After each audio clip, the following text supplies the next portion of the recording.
Assalomu alaykum. Muhtaram yurtboshimiz. Bizga Surxondaryo viloyati Sariosiyo tumanidan murojaat qilmoqdamiz.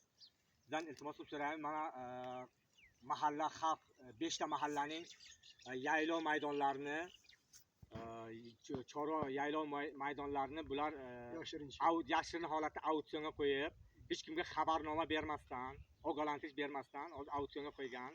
Mana shu 5 ta mingdan oshiq xo'jalik bor.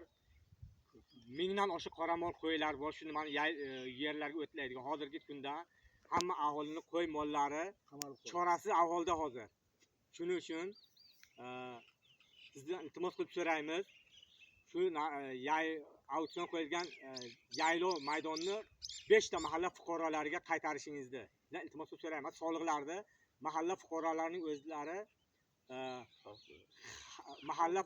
o'zlari o'z vaqtiga soliqlarni beradi. Shuning uchun har bitta mahalla yerlar o'ziga qaytarishingizni iltimos qilib so'rayman. Va mahallaning tirikchilik nimasi shu chorva nimasidan. Chorva ustidan tirikchiliklari.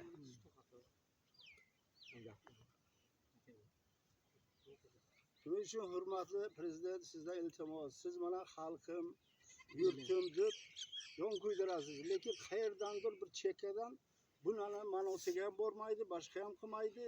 Boshqa tumandan kelib qarang, bizga o'zini ta'ziyasini nimasini o'tkaryapti. Tajovuzini.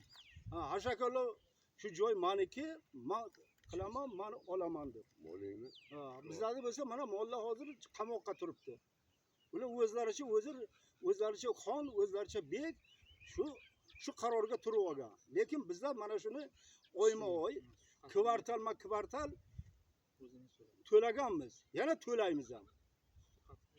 Shuning uchun agar hurmatli prezident, sizdan bir iltimos, shuni bizga bir hal qilib o'zimiz joyimizni qaytarib berishingizni yana bir bor sizdan hurmat bilan iltimos qilib so'raymiz.